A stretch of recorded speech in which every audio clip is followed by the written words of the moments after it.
Yeah, it's all right. All right. Sure. We're going. Yeah. Right on. We had a guy working with us. So I had a Red Bull and it was a little 8-ounce one. And this guy comes up to me. He's a Mexican guy. He's like, "You're going to pee blood." And I was like, "No, I'm not." And he's like, "Yeah, one time I peed blood." And I'm like, "Well, okay." And I'm like, how many of were you drinking? 2, 20 ounce in the morning. And then go stop at the gas station in the afternoon and get 2 more. Yeah. 40 ounces. Or that's not even 40, that's 80 ounces, isn't it? It's enough to make you pee blood. That's enough to make you pee blood. And I was like, I'm not drinking that many Red Bulls. How are you even drinking that many? I usually stick with an 8 or 12 ounce. Yeah, yeah. I don't think I've ever drank a 20, honestly. I don't Long even day, know I'll who have would. like 2 8-ounces throughout my day, but Yeah. I end up having too many. And, I'm always preaching about health and fitness to people, and I'm drinking Red Bulls. But still human. I like the taste, that's all. I don't even really need the caffeine. I've drank Red Bulls right before I go to bed before, and I'm just fine. Really? Yeah, I I could probably do that. I could chug a whole 8-ounce Red Bull and just go to bed, and I've done it before. In fact, I'm always like, you want to prove it? Like, people are like, you can't do that. I'm like, you want to try it? I'll do it. I don't care. I'll do it right now. Well, if you want to know how much I like Red Bull, I got a dumpster going into Powder Coat this week, and I'm doing a Red Bull edition dumpster. That's pretty sick. So I'm doing your edition, blue, gray, blue, and then the Red Bull, and then I might do a little bit of pirating and change the Red Bull to blue collar haulers. Or That's pretty something. cool. We'll see if I get a knock on the door from Yeah. a From Red Bull? lawsuit. Yeah, I don't know. You might, But- their branding's pretty on point. they are. They They might have know. great branding. Oh, dude, Red Bulls. I mean, as much as I like the taste, I think I drink Red Bulls more because their branding is so good. I mean, it is. You want to talk about a company that's done their marketing and branding right? I mean, they're involved in everything, involved in every single sport you could imagine. And they do the best of the best in everything. Yeah. Every video that you're like, man, that's a cool video. Yeah. Sure enough, Red Bull's got Yeah. their fingers in it. Yeah, yeah. If you're scrolling through Reels and you just see a video of someone doing some crazy shit, and then you look down, Red Bull. They've done a almost great job. almost every time, it's either a Red Bull athlete or it's posted by Red Bull or something. So, yeah. And that's enough about Red Bulls. We may talk about them again. I don't know. So, Cody, we've been rambling here forever already. This is the Blue Collar Future Podcast. What do you do? Well, thank you for having me, first of all. Yep. I appreciate it. I do roll-off dumpsters in Cache Valley, Utah. I started just about 2 years ago, and I started to try to start a premier dumpster, trying to rent out a clean dumpster, make it easier for the consumer, not just a job site that needs the biggest dumpster possible for the longest amount of time. So I tried to serve my customers, residential people that are looking for a clean, short, small dumpster. They can put it in their garage if they want it to, fill it up for a couple hours, days, not weeks, and then I haul it away, do all the dirty work for them, make it easy for billing. They don't understand tonnage, I solve it for them, everything like that. And I'm just 2 years in trying to learn everything I can. Yeah. So it's been fun. It's good. It's good. I've seen you've got some good branding. I think. And pretty active on social media, which is what I tell a lot of people to do. I, along with this podcast, was kind of my idea of tying in, like, I do concrete work and I do websites. My wife and I have a website business, and so tying all that in and marketing and stuff and like health and fitness. But I always tell people to do social media, like get on there, be posting, sharing tips and tricks, like day in the life, that type of stuff, just to show your business and even absolutely. you. And you wouldn't believe how fortunate I've been with social media. It has been great for me. Not only just like getting me a dumpster rental, because branding is huge, right? Like it's a long term. Not everybody needs to rent a dumpster every day. I'm hoping they know who to call when they need to. And social media is free, and I can post whenever I want. And I don't really do like super professional posts of like call blue collar haulers Yeah. today. I post like, hey, I got my ass kicked today. Yeah. Yeah. That's Here's okay. here's a video of like me trying to start my business and another problem that came up today that I gotta solve. Yep. So it's been great. It's good. People want to hear that. There's Yeah. too much fake everywhere. I mean, people want the real, like, yeah, not everything is perfect, peachy, and dandy. Because that's, I mean, it's maybe even a cliche at this point to say that, but everybody on social media is always posting about everything that's good that's happening, and it's depressing to watch that because then you compare yourself and you're like, man, like, how come I'm not succeeding that way? Totally. But to post your Yeah. lows and your highs, Yeah. that's how you succeed on social media. Yeah. And during COVID, I mean, we'd all get on Instagram and Yeah. watch, and guys are like, I made $23,000 with my dump trailer today. So I'm fresh out of high school. I'm like, I want to make $23,000 in a day. So I bought a little trailer, Yeah. A roll-off dumpster trailer, Yeah. and I was like, this is a great way to get my foot in the door. Turns out you don't make $23,000 in a day. But it's not true. And so people are like, well, all right, this kid's actually shown us that there's a lot of work to it. And it's like, it's not just running the dumpster. That's the easiest part of the business.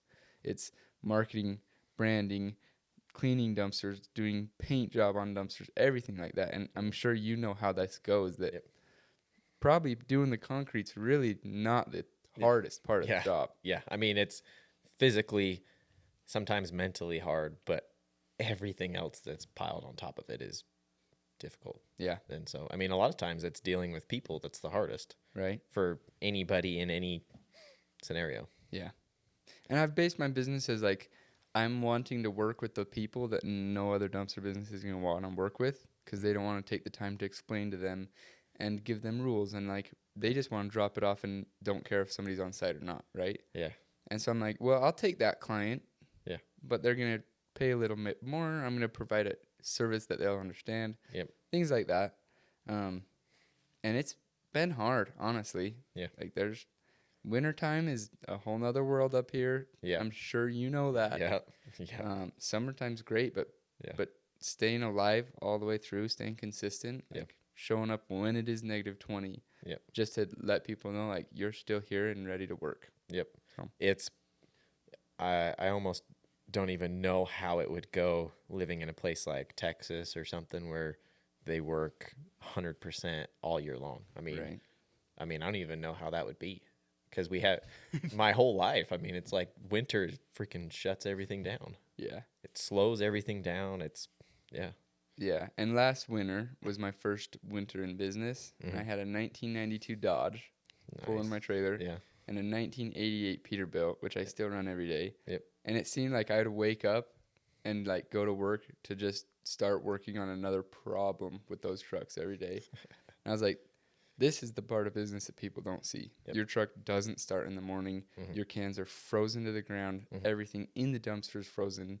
Like, people don't see that part. They just see, oh, Cody just made $199 on a dumpster. It's really not that much. $26,000 in a day. There's so many more problems that hit as soon as you collect that paycheck from the customer. Yeah. It's definitely not the end of. It's not like you get the money and you're done. Yeah. Well, what problems you had? Yeah, a lot. Like, we've been fairly fortunate with like our website business, at least, like picking good clients and stuff. But the thing is what we do. We always end up having to schedule in things to change for clients and stuff over the time, and things that pop up that we need to tackle before we can take on other projects and do stuff. And it's just always stuff that you don't expect, and it comes when you're not expecting it, and you want to do it because you want to keep your clients happy. And well, it's not necessarily things you can control. Yeah, it's true. But yeah, well, that's the same thing like in concrete. Like, you can't control everything, and the best you can do is be prepared every day for something to happen. And we've gotten kind of our butts kicked the last couple weeks because of weather and just issues that pop up, and machines having issues, and job site problems and stuff. And it seems like they all happen at the same time. Right. Well, and the market's changing so much. Like, the new generation's coming in, and I love it, but it means that you got to be learning every second Yep. of how to adapt with the websites. Yep. You're gonna see like from now until 6 months, it's gonna be totally new with like new Yep. things that the new market's gonna want, new Yeah. guys are gonna want. But I watched your guys' podcast with Jesse, and it's just you have a lot of young people on here, which is awesome. Yep. Because young's coming up. Yep. Yeah. So, and I've wanted to be that way, to be bringing on some younger people, because I mean, it's the blue collar future. We're talking about the future of trade work, which would be the next generation. And we're talking about how to succeed and how to better take care of yourself, and maybe not drinking so many Red Bulls, or, you know, maybe hitting the gym every once in a while. Right. But we're talking about the future.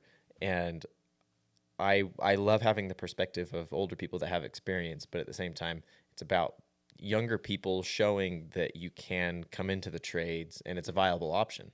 Right. Showing that there are people, young people in the trades, not just a bunch of old Right. guys. And I want to change the thought of the industry of like the blue collar worker Yep. works all day, goes home and gets drunk and smokes 6 packs Oh of my cigarettes. gosh. Like I want to change that in our Yep. industry. Yep.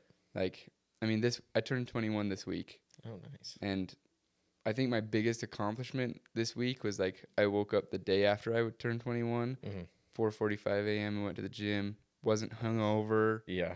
Yeah. not addicted to nicotine. Or Yeah. I mean, I got my Red Bull problems, but Hey, I don't like that some our people got Diet Coke problems. they do, and it's all right. They're all problems. We're all Yep. working on them. Yep. But I don't like that our industry has that kind of look. Yeah. And I want to change that because Yeah. that bothers me. Yeah. I mean, my podcast started off a lot based on the work itself, but I've gotten so much closer to just health and fitness and just taking care of yourself, because there is such a stigma of, you know, rolling to the gas station at 6 o'clock in the morning on your way to work and getting, you know, 4 monsters and Right. some freaking, what do they call it? The little cheese potato deals, tater tot things, whatever they're called, munchers. Yeah, rolling in and getting some munchers and Right. some monsters, and, you know, rolling into the gas station at noon and getting some corn dogs and stuff. Right. And then like 5 p.m. your 24-pack of beer that Oh, you're going yeah. home to waste your night for. And yeah, wasted money at the gas station all day, get Do it drunk. again the next day. Oh yeah, and So- and it happens a lot. I see it a ton. I mean, you go to gas stations, a lot of times it's those guys doing that, and Yeah. I go into gas stations and I'll get a Red Bull and stuff, but I mean, some of those guys walk out of there with all of this stuff, and I'm like, how could you possibly reason with spending all that to destroy yourself? Yeah. Yeah. I think it's something that's going to continue to change. Yeah. I think kids are seeing people that are into fitness and blue collar because that's a Yeah. big thing that hasn't happened. Yeah. I think a lot of people are seeing it. Like, Yeah. I love the, I don't know if Jesse calls it T-coys or take care of your shit, Yeah. but watching people like, Yeah. I can work a full day and then go to gym Yep. and I'm not I know.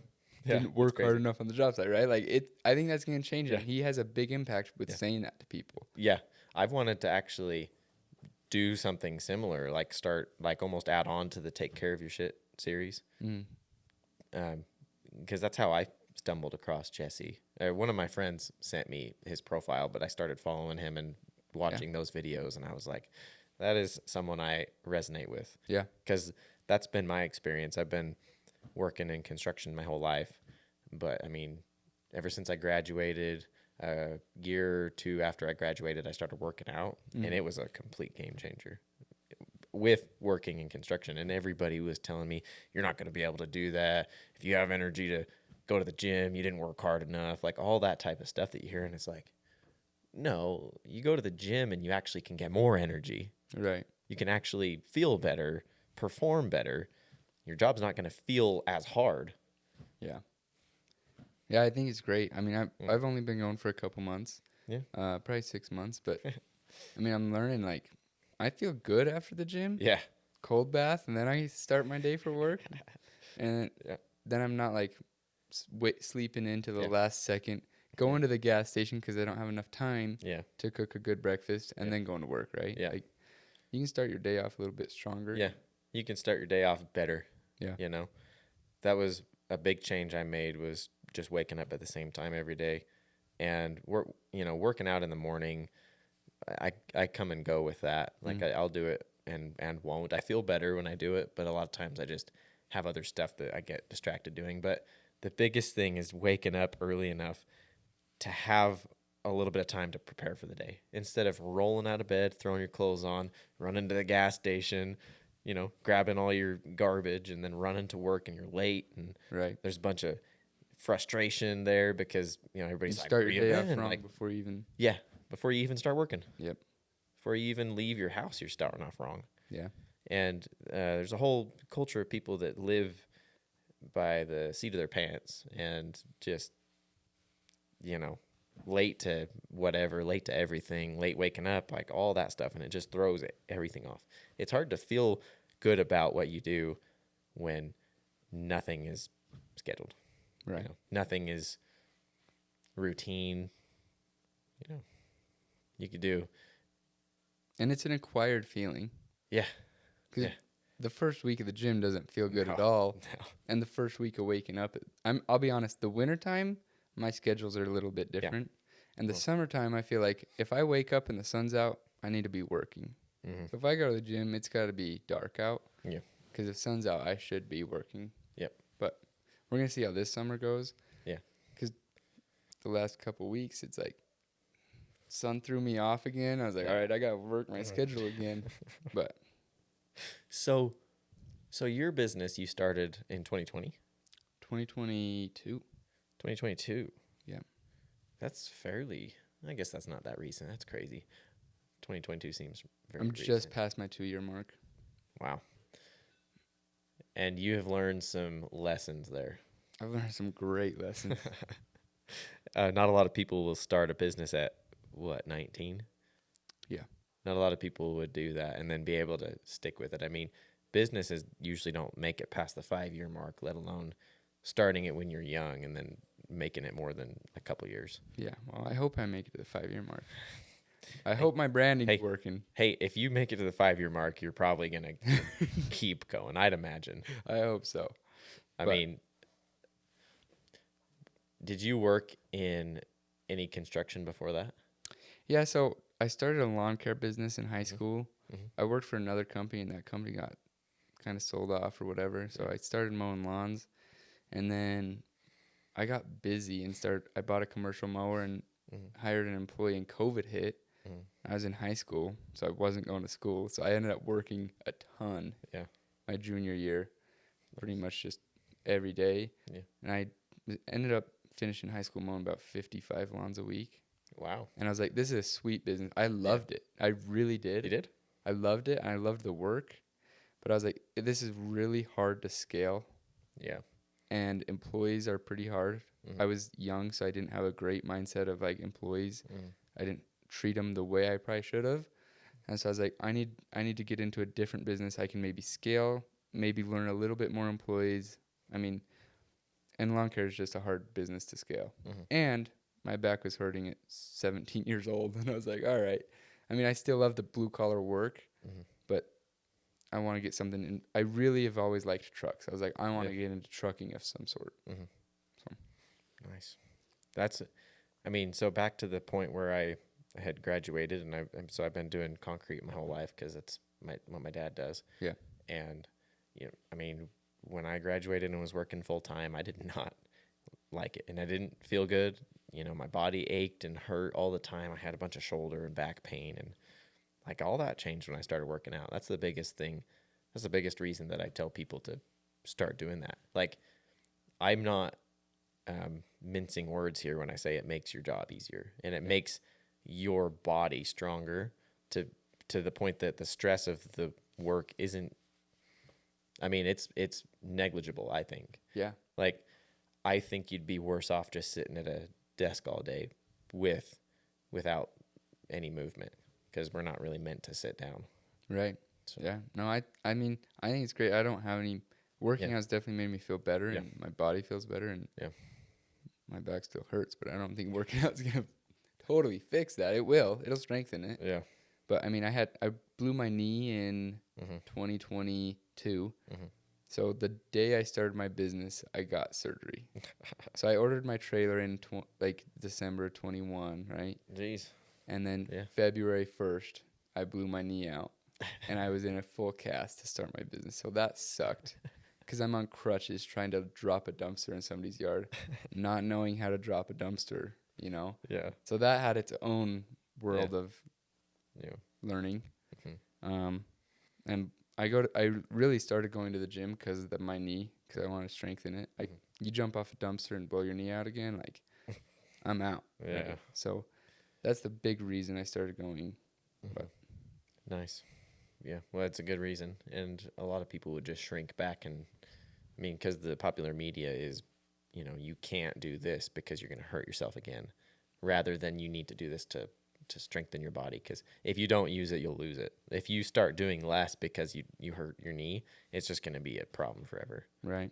Yeah. I mean, obviously, you're still going to have issues there, but you'd be worse off if you just did nothing than if you were actively trying to, strengthen it. Yeah, totally. And knowing how to strengthen it by, progressive overload, taking it light. Like, you're not trying to squat 500 pounds or something to build your knee. Like, that's not what we're talking about here. Like, I worry that people think that when I talk about working out, I'm talking about like Pushing as bodybuilding, like, much weight as you can. yeah, like bodybuilding, like powerlifting type stuff. No, it's just lifting some weights, like doing some mobility stuff, stretching, like doing all that, just taking care of yourself. Well, I'm still a rookie at the gym. Like, I walk in and I was like, dude, I don't know how to work out. You all right if I hop in with you? And Yeah. it's like, yeah. So Sure. like, even this week, I hopped in with a guy and I was like, Yeah. hey, I'm going to try to keep up with this kid. And like, so we grabbed 30s and we're doing everything. I was Yeah. like,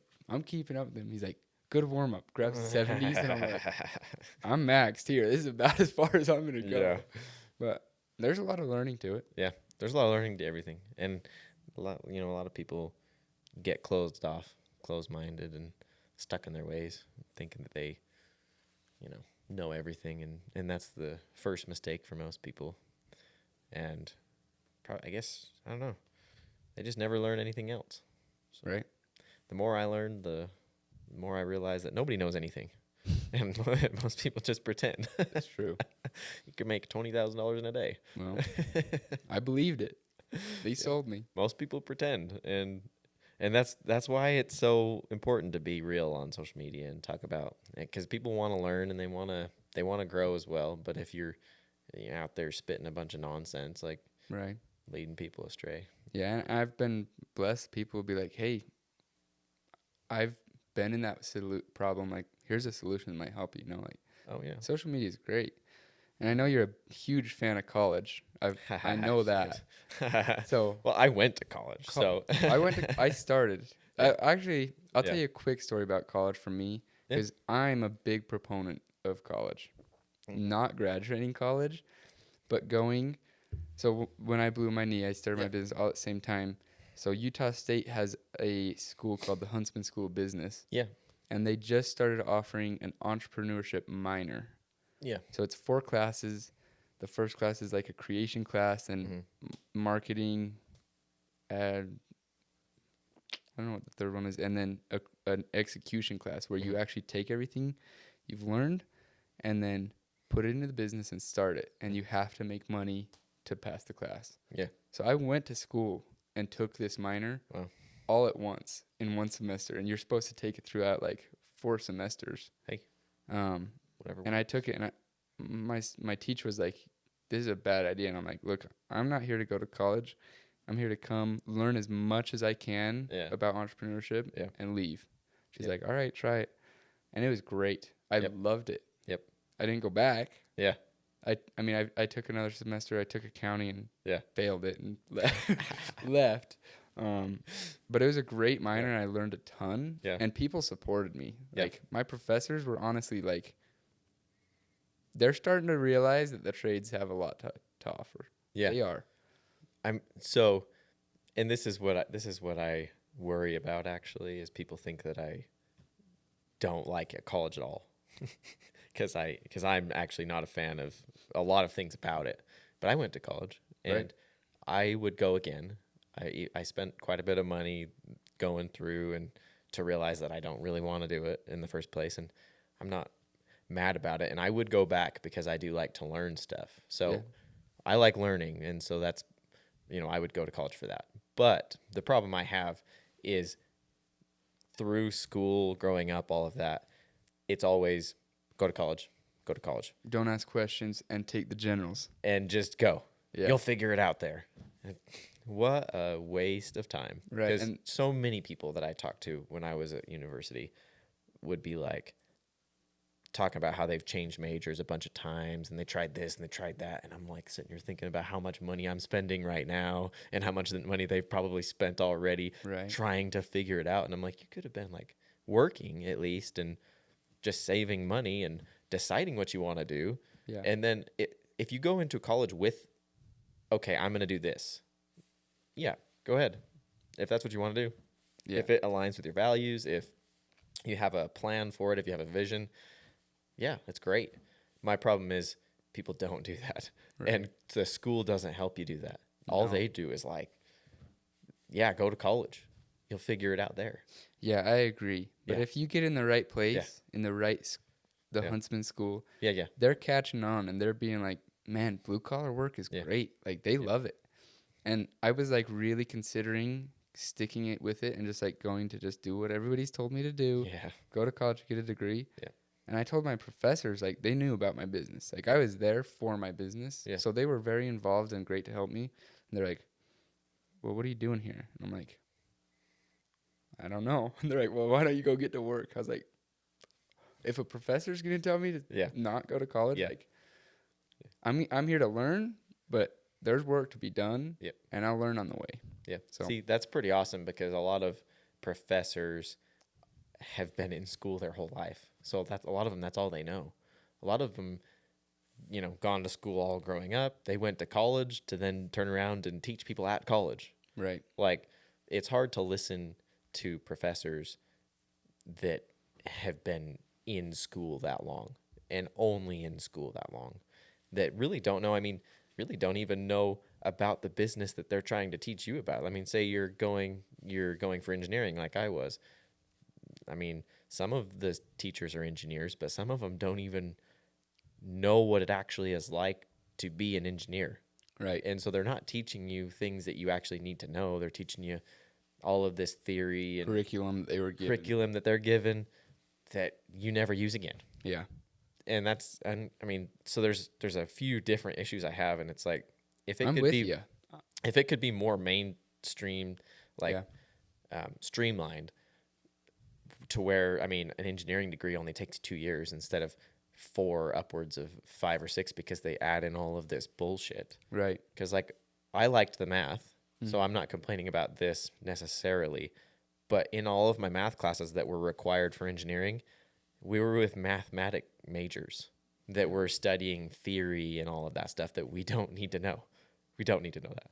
Right. Like, need to know basics of it. But if you could have an engineering math class, like a focused class where you're learning exactly what you need to know for engineering instead of all of this stuff that you're never going to use. Or they tell you, look, you're going to go out in the field and apply this. Yeah. And If they would that's acknowledge the thing. blue collar where you're going to use this engineering, Yeah. that'd be a big deal. Yeah. So, I mean, that's the thing is it's not. And what I don't like is there's too many careers that you can't go just work in and Learn. do well and learn and be trained on. So, I mean, that's why I decided not to go through with engineering and just stick with, because I could make money. You could start a business. Like, you can really do whatever, and you don't have to be in a rush to do anything. Right. You could decide in 5 years that you don't want to keep doing your business and probably sell it or just And stop. I could go back to and you school could if I go wanted. to school if you want. Yeah. If you want. It doesn't mean that you need to, but my problem is there's a huge push to just go to Right. school. And it's like, it's just misplaced Well, to me. I know Jesse's talked about it, and you talked about it with Roger Wakefield about why are we not talking about the trades in high school? Yeah, exactly. So, like, I went to Dirt World Summit down in Texas. Yeah. I've talked to a couple people about this, but, like, we need to praise the trades in high school. Yeah. So, like, they talked about this big idea of, like, a signing day with a football team. let's do a signing day with the trades. Yeah. Like, Cody's joining the electrical trade. He's joining the union. Here's a jersey, or how about a hard hat, like a custom hard hat Yeah. for Cody. Yeah, that's cool. Going to join the trades, going to be an electrician. Like we talked, the big three are electrician, HVAC, and plumbing. plumbing, right? Yeah, three skilled trades. So why are we not talking about these ideas in high school? Like those weren't mentioned to me in high school. No, and so this gets to where I noticed the disparity is I felt like I didn't want to do what I had grown up around because it just wasn't exciting. It wasn't like any push to it at all. And I would tell people what my dad did, and they'd be like, "Oh, I see." Right. Like it wasn't. It was just like, well, that's not very cool. I mean, Everybody kind of has a bad taste for it. yeah, And for nothing. we're gonna change that. For nothing. And this is where we need to have younger kids getting out there and telling people they're in high school, like, yeah, no, look, you don't need to go to college just because. Right. You can go to a trade school just fine.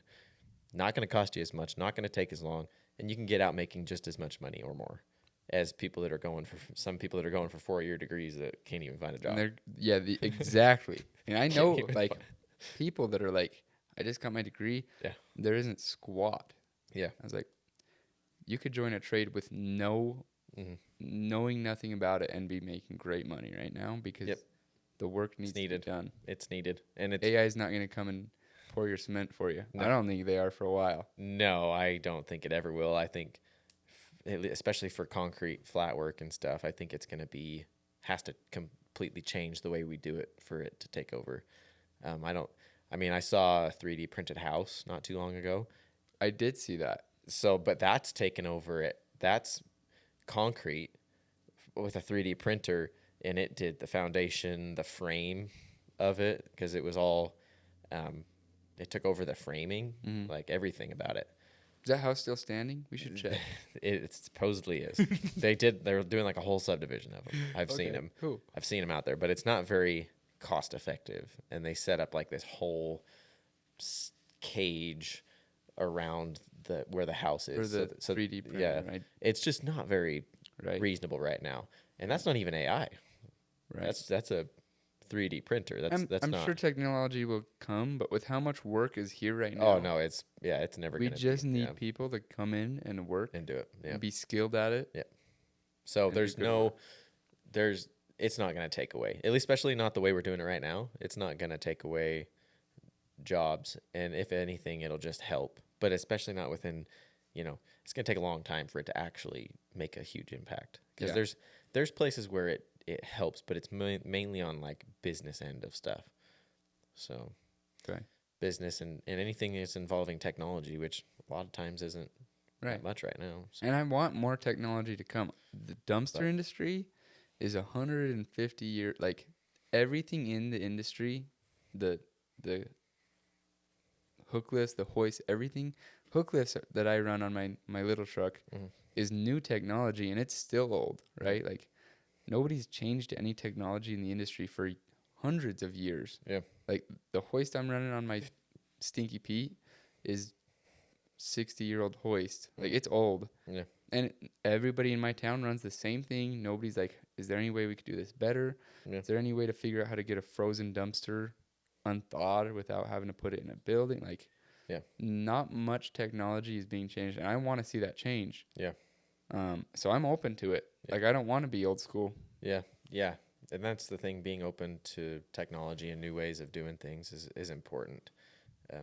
But also being able to bring people in and realize that they're not going to be replaced by it anytime soon. So, and yeah, I mean, to your point, having a sign-on day, I mean, that would be unheard of right now. That'd be unheard of. I mean, that's not even, there is zero push to anything.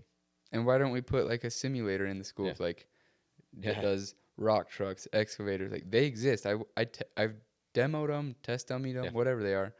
Why don't we put those in schools? Yeah. Like, well, and some schools around here still have like trade classes, and like they have a framing class, and there's some other. Do they? Yeah.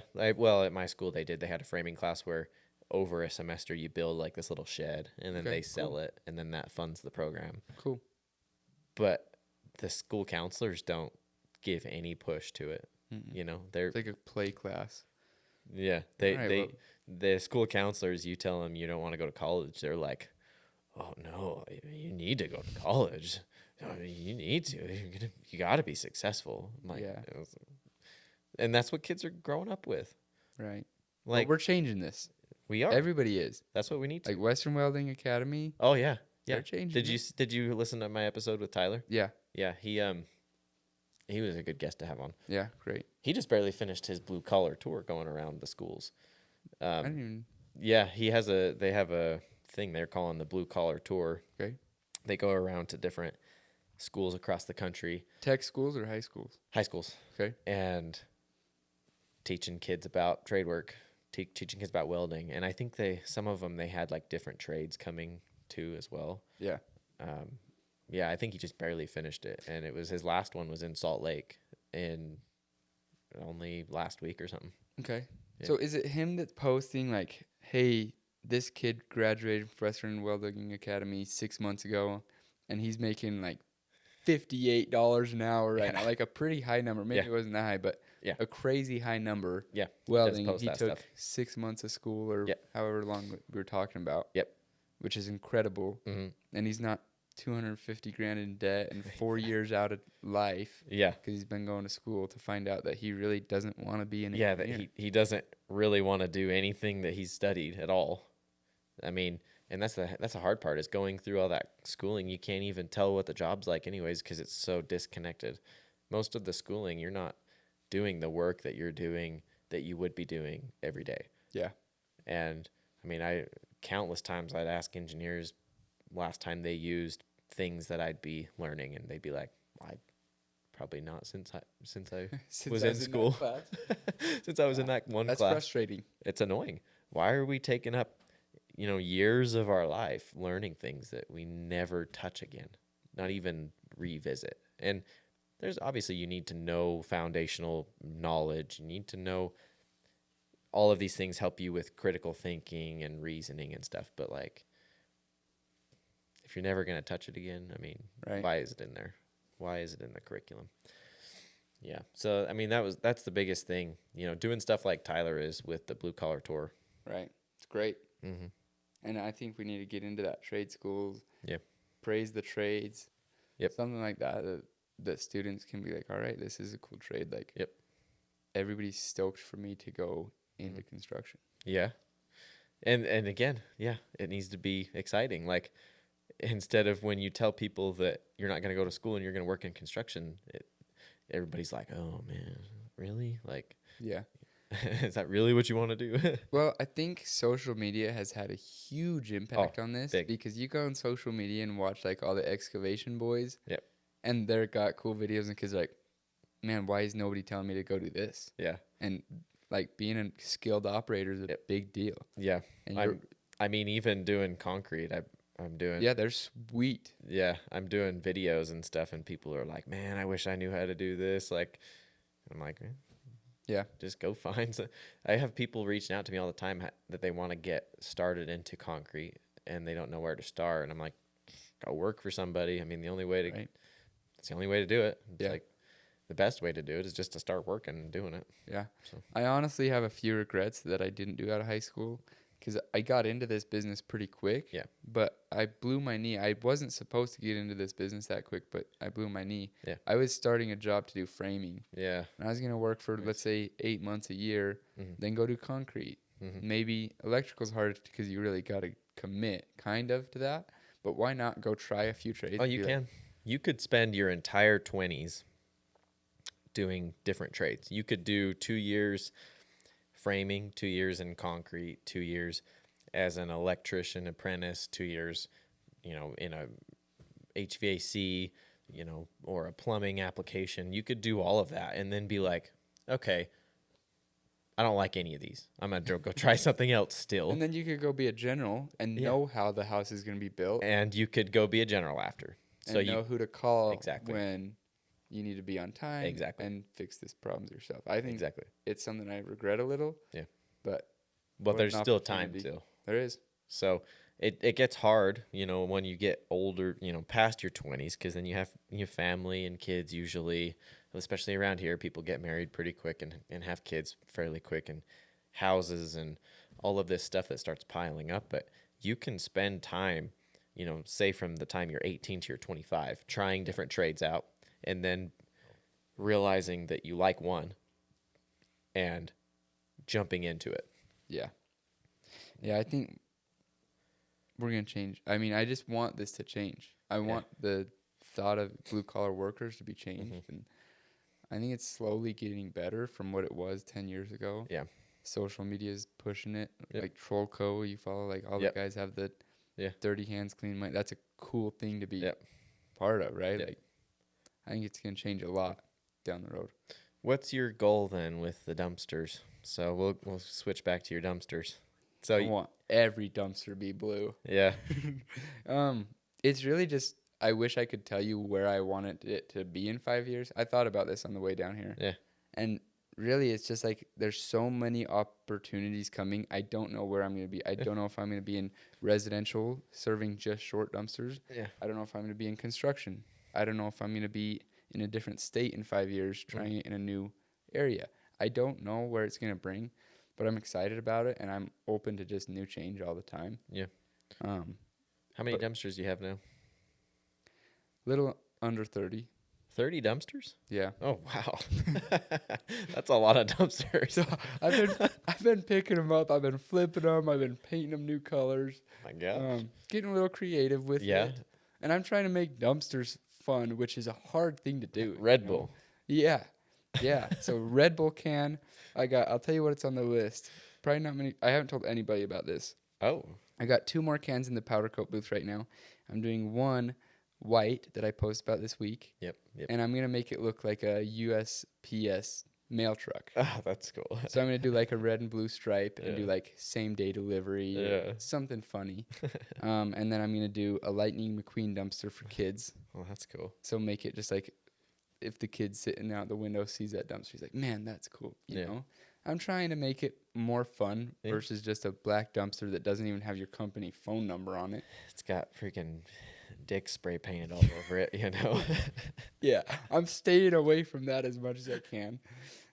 I've got some bigger dumpsters. I got one 30-yard dumpster that I have Hustle 24/7 spray painted on the side. And people like that. Like, that's cool, So I'm trying to make it, my brand of, like, it's hard work, but I love it. And then make it a cool factor for young kids that see it. Yeah. So are all of those spread around Logan right now? All over. Do you take them everywhere or just stay in Cache Valley's hard because everywhere you go out of the county is a big canyon. Yeah. So Bear Lake's a big canyon. I went to Bear Lake yesterday. Oh, did you? And Brigham is hard because the port is in Tooele, Willard, whatever it is. Yeah, Willard, it's right there. And not many people pass that port with trucks because it's such a hard port to get through. Yeah, I don't even go by there with a regular work truck because I don't even want. And you don't even know what you're doing wrong, but they'll find something. Yeah. So I kind of stay in Cache Valley. I'm starting to expand, but it's hard to be like, oh yeah, I can take a dumpster to Brigham because it's a big canyon to pull through. Yeah. So we'll see. Yeah. Got any trucks like in the pipeline wanting to get a new truck or anything? Yeah, so I just picked up my Chevy in July. Yes, I saw that. And we wrapped that, made it look old school. Yeah, it's pretty sweet. Put a rusty wrap on it, and people will be like, well, with that truck, you could probably make it through basically anything. Yeah. With a dumpster. I put that truck to work. Yeah. It has 4-wheel drive. Yeah. I've had it buried up to its axles. I've been putting it to work. Yeah. But Stinky Pete is a 1988. Yeah. It's pretty old, and at the point that I want to scale up and get a driver, I will never put a driver in that. I just don't feel comfortable doing it. It's an old truck. Yeah. And it's hard to run. Yeah. And there's no air conditioning. I'm not saying I need air conditioning. It'd be nice in the summer. Yeah. But it's old enough that it's probably ready to upgrade. Yeah. But a brand new truck that size is $309,000. Holy crap. And so it's like, when I make that jump, I got to be ready to then let's say you make that $300,000 investment. Yeah. Then you got to buy 50 cans for it. Yeah. And those are $7,000 a piece. Yeah. So, you're $1 million into making that investment. So it's a really hard industry to get into. Yeah. So I'm just like, you can't just dip your toes. So, Yeah. I mean, I did with the trailer. The trailer is a great proof of concept. Yeah. And I'm really big into proof of concept in So my business. so you have the trailers I had the trailer get me started. to get you started, and And now it- you have bigger ones that are So I sold my trailer, bought that Chevy with the Yep. hook lift. So Yep. that's my small edition. Yep. And then I got Stinky Pete, yeah. which is the full-size truck. Okay. You have to have a CDL to drive that. Yep. But I am looking for a bigger truck. Hmm. But, I mean, Well, I don't know much about buying used, well, just buying big trucks like that in general, but is there much of a market for buying a bigger truck that's used that's not that expensive, or like how viable is that? yeah, there totally is. So the big thing is this hook lift is kind of new technology to the industry. Mm. So any truck, so it's cable pull is all the old school guys. Yeah. Anybody that has a hook lift doesn't sell it because they know how good it is compared to cable. Yeah. So if you were trying to find a hook lift truck, it's going to be newer than 2010 probably. Mhm. And it's been worked, so it's got 600,000 miles. And so like it's hard to find a good deal Yeah. on one of those trucks, That's and you can used. find them. But Is I'm that going. something that you'd want to just keep your eye on? Oh, I'm scrolling always? Facebook every day. You should see my wife. She's like, "Are you on Facebook again?" Yeah, I'm on Marketplace. But I'm going down to Waste Expo in Vegas. Nice. And they always have it. That's where they sell the most hook lift trucks. That's Yeah. where mine was built for Waste Expo Mm-hmm. last year in New Orleans. Oh, cool. So hopefully maybe there's a good deal down there or some opportunity I can find down there for That's some cool. new equipment. It's cool. I mean, seeing what you've built and then being a younger person, a younger guy, it's pretty cool. Well, thank So- you. Appreciate it. That's a lot of dumpsters. I didn't even know you had that many. I keep them out. You're over here talking about how, you're just getting started and you're not sure you're gonna make it and all this stuff. I'm like, you got 30 dumpsters already. Well, it's the big dogs are running a lot. So Yeah, they beat are, your- but still. to beat their profit margins or beat their pricing, Yeah. it's pretty much impossible. Yeah. So you have to provide a better service Yeah. than them all the way around. Yeah. So- So what have you added into your, list of services that's better than all of the other ones? So here's the number one thing for every business, and I preach this to everybody. Yeah. Answering the phone. Yeah. People just can't do it. Yeah. And I then- don't like doing it. I know, totally. So answering the phone's huge. Yeah. Number two is all the guys in my industry are old and they don't have a website. Yeah. So if somebody wants to rent a dumpster, you got to call them between the hours of 9 to 5, and maybe you'll get lucky of them answering the phone. Mm-hmm. My website, you can go on, you can book the dumpster, you can Oh, wow. pay for it. 2 in the morning, you can book a dumpster, and you can have it to your driveway in the next morning, Wow. right? So that's a big deal. Wow. And I just launched a new website right now. It's like in the live process. Yeah. It's going to be sweet. That like it has a cart that it's like order within 5 hours to get your delivery today. Yeah. Something new. I didn't even know you did websites. Yeah. But it's something new that these guys have been working on. I was like, yeah, that's cool. Let's do it. Yeah.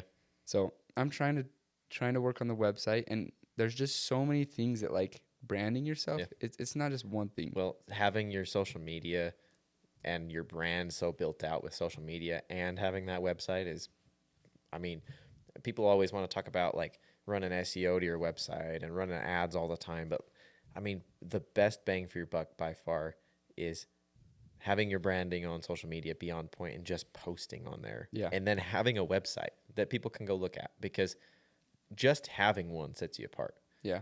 And just posting regularly good content Mm-hmm. sets you apart. Yeah. And reviews. People want to see like, is this Uh-huh. kid doing good? Yeah. Does he show up on time? Yep. Things like that. Mm. And so providing a better service isn't like doing something totally different. It's just being 1% better in a bunch of things. And then you really show up and just kill the competition on providing so many things that are better. Yeah. I mean, a mom doesn't want to rent a stinky dumpster with frozen diapers stuck to the back and Yeah. a rusty one that takes up her whole driveway. Like, there's some ways to beat around the competition. Do you have a bunch of sizes or just one size? Yeah, I've got 5, 6 different size dumpsters. Wow. So Wow. So you got the biggest size is probably one that you'd see on a residential in a residential construction area. Yeah, like building a home. Yeah. Yeah. So I mean, there's the 30-yard dumpster. Oh yeah. I've got a 40 for demolition, Oh wow. and then my next smallest goes. So 30s and 40s are just on Stinky Pete, Mm-hmm. and then my Chevy has a 20, and then a 15, and then a 12, and then a 6. You know, so Wow. there's so many things that Wow. like I can apply to that Chevy Yeah. because I don't have to have a CDL in there. Yeah. And that's where I really try to make a better service Yeah. because your typical mom doesn't want a semi coming through the neighborhood Yeah. and causing contention and, you know, being loud And a crappy dumpster with a bunch of crap exactly. painted all over it. Yeah. A bunch of crap painted all over it. Yes. Lightning McQueen. Lightning Queen, baby. Red Bull. Red Bull. I got a pink dumpster. I got an orange dumpster. Yeah. Wow. So it's fun. That's definitely changed up. I mean, I've never seen another company doing that. So that's quite the idea. Just keep going Just with live it. out of your shop for 6 months and you'll get bored enough. You're like, I wonder if we could graffiti a dumpster. Is that how you started painting them all different stuff? Yeah. So last summer I lived in my shop. I slept on top of the bathroom. I mean, no air conditioning. I was like, if I'm going to live here, I might as well get productive. Yeah. So I started out my big cans. I sandblasted myself and painted. And then I took them to a sticker company to like put some cool stickers on. They're like, yeah, we can do each can for $1,200. And I was like, that's expensive. Yeah. With 30 cans, I mean, you 30 do cans, that math. yeah, That's a lot. That's hefty. So I bought a commercial vinyl cutter. Oh wow. And I guess I'm in the sticker business now too, because I just do stickers all the time for. I mean, not everybody, just somebody that calls like, Yeah. I can cut out your phone number for your trailer, Yeah. things like that. And I found some cool stickers. I do reflective vinyl. Yeah. So when your headlights hit a dumpster, it glows with my phone number. Yeah. You know, so little things that like Yeah. help me brand a little bit, and then you can get creative and do Lightning McQueen or Yeah. Oscar the Garbage Man. I don't know what I'm doing next. If you guys got ideas, send them my way. If you got ideas, send them to Blue Collar Holler. Yeah, absolutely. Something you want to see on a dumpster, Absolutely. Bring it on. other than a bunch of dicks sprayed all over it. We're going to shy away from those. I'll do the graffiti for like the hustle 24/7, but Have you had a bunch of people graffiti your dumpsters? Because that's like a popular thing for some reason. People do. They go out there and freaking vandalize dumpsters. luckily I haven't yet. And I'm hoping it's because the new generation is seeing that like it's me doing it and it's me painting the dumpsters all night long. And like, Yeah. when you see, I feel like when you provide a clean, nice dumpster, people treat it differently Then than if there's a beat trash up old, dumpster. Yeah. So people have been really respectful to mine, and they're nice to them. Don't spray paint them or Yeah. tear them up. And then I had some nasty old dumpsters, and they got beat up. Yeah. So it's kind of like you provide a good service, they're gonna provide Yeah. it back. Yeah. I mean, if it looks like you take care of them, Yeah. I'd imagine other people will see that same level of. Although the people painting that stuff on, I don't know if they care. They might do it anyway. I hope it doesn't happen. I hope would that hate they for that. give me the respect that Yeah. I put a lot of work on those dumpsters. Oh my gosh. Yeah, that's cool. 30 dumpsters and all spray painted. No, I'm excited to see where that goes. Yeah. Where the next one comes, and Yeah, I know. And the new ones aren't being blue yet because Yeah. I'm trying powder coat out because Yeah. it seems like it might last a little bit longer than paint. Mhm. But to buy blue, my like proprietary color blue, I got to order 550 pounds of powder coat powder.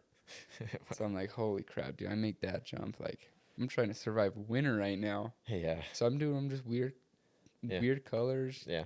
So I have a Milwaukee can. I don't know if you've seen that. I haven't. That's a big cool. hit right now. Wow, So that's cool. I've got a bright red Milwaukee can, and I actually might have changed the logo to say Blue Collar Hollers with the same font. That's cool. So it looks great. And then Yeah. instead of M18, we did M24/7. That's So we're just kind of getting fun with the hustle. Yeah. And now I'm getting people like, you got to do a DeWalt can. I'm like, bring it on. And a Sounds Makita. like you want a Makita can. And a I don't know if anybody will ever sell me to do a Ryobi can, but probably not. I might stick with DeWalt Makita. They might. You know, that lime green or bright green. It'd look good. It would stick out. Yeah, it would.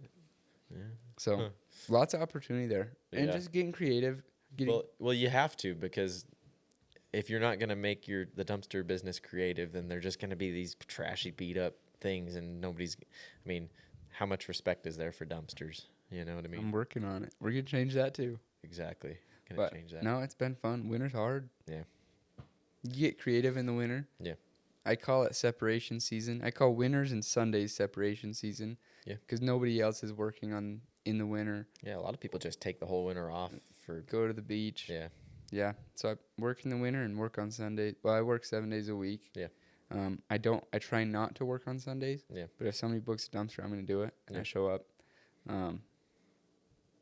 Separate yourself from the competition. Yeah. So. Sounds like you've done a lot of separating. Trying. It's cool. Anything else you want to add? We're about up on time. No, I thank you for having me. I appreciate it. Yeah. We're like I said, we're excited to see where you go, and it's pretty awesome. I drive in the truck all day and all I do is listen to podcasts, and I've been listening. I was like, Nice. man, this kid is awesome. And I slid up on his story about you and Slim Brick, and I was like, man, you guys are inspiring. And you're like, hey, you want to come down? I was like, yeah. I don't know if I deserve to be in the same room as these boys, but I would Shoot. love to take the opportunity. Shoot. So thank you very much. That's how it all starts off, you know. Like when I started my podcast, I felt it was a little weird reaching out to people because they don't know me. So Right. it kind of is a little bit of a different dynamic because I'm reaching out to people hoping that they take a chance on me coming on my podcast and my platform. And now it's getting to a point where people actually want to be on mine. So it's weird. Absolutely. It's- Well, you're doing a great job weird. with your branding. Branding's so. a huge deal. Oh, it is. And people see it and they recognize it and like think about it. You know, it's on the mind. Yeah. And our two brands are a little bit like tied almost, I guess, because they got the whole blue collar in the name. So it's like I always see your stuff and I'm like, nice. It's awesome. I just want that blue collar to be like something that's looked up to. Yeah. Yep. And everybody that does their 1%, Yep. me 1%, you 1%, it's gonna. It's gonna change. Yeah. Well, Cody, it was awesome having you on. Thank you very much. Appreciate it. It's a wrap. Right on. This has